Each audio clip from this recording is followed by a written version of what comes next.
Hello दोस्तों, नए video में आपका बहुत बहुत स्वागत है। आईसीआईसीआई प्रूडेंशियल लाइफ इंश्योरेंस के बारे में इस वीडियो में हम बात करेंगे। जेफरीज ने नई रिपोर्ट निकाली है और उस रिपोर्ट में नए टारगेट भी बताए हैं, बिजनेस के भी बारे में बताया है और रिस्क रिवार्ड के बारे में क्या बात करी है वो हम आपको बताएंगे। शेयर प्राइस और उसके क्या ट्रेंड रहे हैं पिछले कुछ सालों में वो हम आपको इस वीडियो में बताने वाले हैं। म्यूचुअल फंड के क्या एक्शन है, उन्होंने खरीदा है या बेचा है वो बताएंगे। फंडामेंटल्स कैसे हैं इस कंपनी के, आईसीआईसीआई प्रूडेंशियल लाइफ इंश्योरेंस के, तो डिटेल में बहुत कुछ इस वीडियो में हम जानने वाले हैं। बहुत सारी लर्निंग होने वाली है दोस्तों, लास्ट तक बने रहिए, कोई इंपॉर्टेंट इंफॉर्मेशन छूट ना जाए दोस्तों।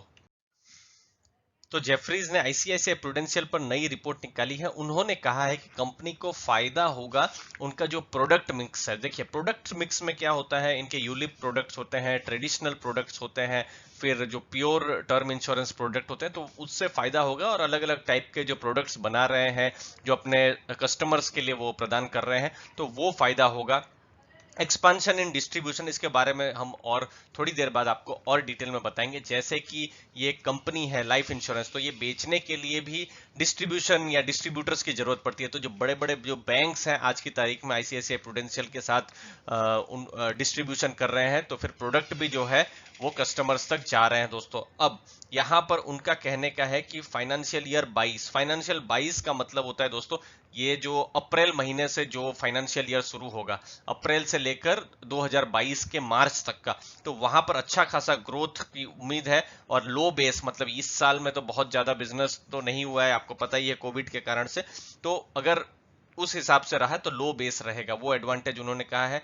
कैपिटल मार्केट, मतलब अभी स्टॉक मार्केट भी बहुत आपने देखा है ऑल टाइम हाई में है, तो उसकी वजह से उनके भी जो फंड्स हैं, फंड्स मतलब जो लाइफ इंश्योरेंस के जो प्रोडक्ट्स हैं, जो यूलिप्स है, तो वहां पर भी अच्छा खासा रिटर्न भी इन्वेस्टर को मिलेगा। तो ये सब कुछ पॉजिटिव चीजें जेफरीज ने कही है। अब आपको दूसरी चीजें और मोस्ट इंपॉर्टेंटली टारगेट बताते हैं। ये है आपके सामने बैंक का पार्टनरशिप, मतलब बैंक के थ्रू में जो लाइफ इंश्योरेंस या फिर जो यूलिप्स या दूसरे जो प्रोडक्ट्स जो बेचे जाते हैं उनको बैंक का कहा जाता है। अब यहाँ पर रिस्क रिवार्ड पर मैंने यहाँ पर थोड़ा फोकस किया हुआ है और जेफरीज का कहना है कि स्टॉक आज की तारीख में अच्छा रिस्क रिवार्ड दे रहा है। मतलब क्या है कि आप इस स्टॉक में कोई निवेश कर रहे हैं तो आप रिस्क कम ले रहे हैं, रिवार्ड ज्यादा ले रहे हैं, वैसा जेफरीज का कहने का है। और वहां पर उनका जो मेन बेस है कि ज्यादा से ज्यादा लाइफ इंश्योरेंस को लेकर अवेयरनेस बढ़ेगी। और अब बैंक के भी डिस्ट्रीब्यूशन बढ़ रहे हैं। देखिए यहाँ पर रेड कलर में मैं यहाँ पर हाईलाइट कर दूं, इनफैक्ट अब देखिए मैं ब्लैक कलर में अंडरलाइन भी कर लेता हूं। IndusInd bank, RBL, AU small finance bank, इन IDFC first bank, NSDL payments और फिर आईसीआईसीआई बैंक तो है ही। तो इन सब जो बैंक्स हैं, सब बड़ी बड़ी बैंक हो रही है, सब उभर रही है ये सब बैंक्स, तो इनके भी अगर उनको जो प्रोडक्ट जो बेच रहे हैं, तो आज आईसीआईसीआई का भी इंश्योरेंस का प्रोडक्ट वो बेच रहे हैं। तो शायद इसीलिए गुड रिस्क रिवार्ड में जेफरीज को लगता है कि ये स्टॉक मिल रहा है। बाई की सलाह दी है, 630 का टारगेट है। 630 का तो टारगेट हमने बताया, लेकिन स्टॉक का अभी क्या प्राइस है और पिछले 4-5 सालों में स्टॉक का क्या मूवमेंट है वो भी जानना चाहिए, वो भी आपको बता देते हैं। अब ये है, जब से आईपीओ आया है तब से स्टॉक प्राइस कैसा रहा है उसका हमने स्क्रीनर से हमने ये डेटा निकाला है दोस्तों। देखिए ये जनवरी से डेटा है, ये देखिए ये वाला डेटा जनवरी 2018 के आसपास है, तब स्टॉक का प्राइस 400 रुपीज, 400 रुपए के पास था। अगर आप ऐसे देखेंगे तो 400 से 500 तक अभी स्टॉक प्राइस 3 साल में पहुंचा है।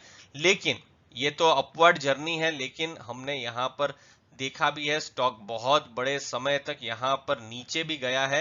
ये देखिए फरवरी 2019 में तो ये अब 2 साल पहले की अगर हम बात करें तो ये 300 से नीचे तक भी ये स्टॉक गया हुआ है, जो आप देख सकते हैं लोग दोस्तों। और फिर मार्च में पिछले साल, मतलब 2020 में जब मार्केट में पैनिक आया था, फिर वही 300 का लेवल भी टच किया हुआ है। मतलब बीच बीच में इसने मौके दिए हैं अपने इन्वेस्टर्स को इन्वेस्ट करने के लिए, बट फिलहाल स्टॉक भी बढ़ा हुआ है। और अभी आप इसका स्टॉक प्राइस आप देख सकते हैं, 500 रुपए के पास में इसका स्टॉक प्राइस है आईसीआईसीआई का दोस्तों।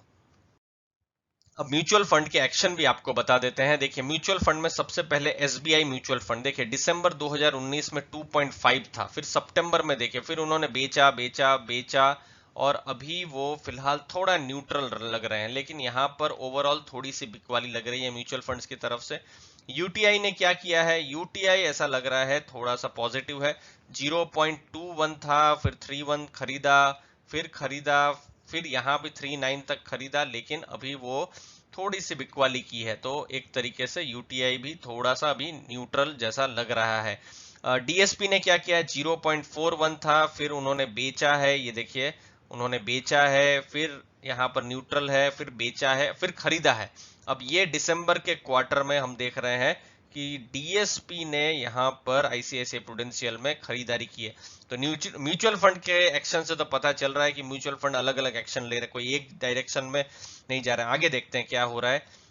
फ्रैंकलिन ने एंट्री की है, देखिए ये जो जो क्वार्टर था मार्च 2020 जो है, मतलब पिछले साल जनवरी फरवरी में, तब उन्होंने खरीदा था, फिर कांस्टेंट, फिर कांस्टेंट ही है, और जरा सा बेचा है। तो ये भी हम न्यूट्रल ही लिख सकते हैं, मैं यहाँ न्यूट्रल लिख देता हूँ। आदित्य बिरला ने क्या किया है, यहाँ पर देखिए खरीदा है, थोड़ा बेचा, थोड़ा बेचा, बेचा, बेच रहा है, तो वो भी न्यूट्रल तो नहीं है, बेच ही रहे हैं। यहाँ पर इन्वेस्को यहाँ पर एंट्री की है, इन्वेस्को थोड़ा खरीद रहा है। आईसीआईसीआई प्रूडेंशियल का जो म्यूचुअल फंड है उन्होंने वो भी एक न्यूट्रल ही दिखा रहे हैं, देखिए 1.7 थे, 2.2 बढ़ा, और अभी फिर से उन्होंने बेचा है। निप्पॉन देखिए 0.18 से 0.10 तो बेच रहे हैं। तो न्यूट्रल से नेगेटिव की तरफ म्यूचुअल फंड का एक्शन लग रहा है दोस्तों। तो ये चीज को भी आप जरूर ध्यान में रखें कि बड़े इंस्टीट्यूशनल इन्वेस्टर है जो आपके एसआईपी का लमसम का पैसा जो फंड हाउस मैनेज कर रहे हैं, वो आज न्यूट्रल से नेगेटिव की तरफ है। तो इस चीज को आप जरूर ध्यान। अब आपको मार्केट कैप के बारे में बताते हैं। 70,000 करोड़ का ये मार्केट कैप है, जो इसको एक लार्ज कैप की कंपनी बनाती है। 500 रुपए का इसका स्टॉक प्राइस है, और जो स्टॉक का टारगेट दिया है 630 का दिया है, जो इस टारगेट से 20% से ऊपर का टारगेट है। हाई 538 का है, 52 वीक हाई। पी थोड़ा महंगा है, ये देखिए 67 का पी है, और इंडस्ट्री पी भी 58 के आसपास में है। तो वो चीज को आप जरूर, और इनफैक्ट लाइफ इंश्योरेंस के स्टॉक अभी सस्ते में भी नहीं है। आप चाहे एचडीएफसी लाइफ को भी लीजिए या एसबीआई को भी लीजिए, एसबीआई लाइफ को भी, तो सब महंगे ही हैं। बुक वैल्यू के हिसाब से भी स्टॉक सस्ता नहीं है, 57 है। तो प्राइस टू बुक जो हमारे फ्रेमवर्क है जहां हम हमेशा बात करते रहते हैं, उसके हिसाब से भी महंगा है। थोड़ा सा डिविडेंड है।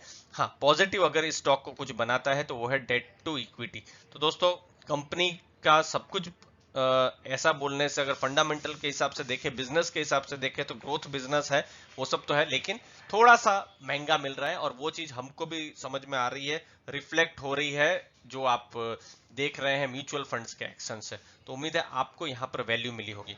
लास्ट में जाते जाते एक इंपॉर्टेंट चीज आपको हेल्थ इंश्योरेंस से रिलेटेड आपको हम बताते हैं।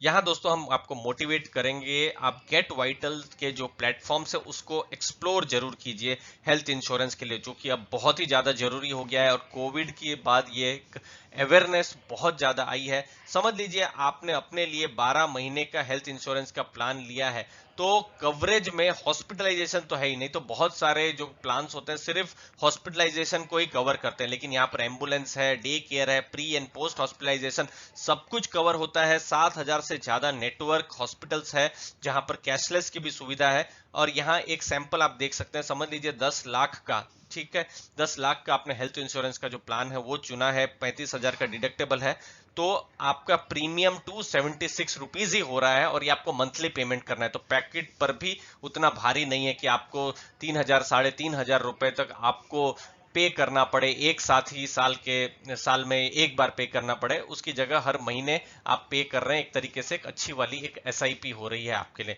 तो दोस्तों, इस चीज को भी आप जरूर कंसिडर कर सकते हैं। दोस्तों, उम्मीद है वीडियो में आपको वैल्यू मिली होगी, कुछ सीखने को मिला होगा। दोस्तों, आपके सपोर्ट के लिए बहुत बहुत धन्यवाद। Thank you very much.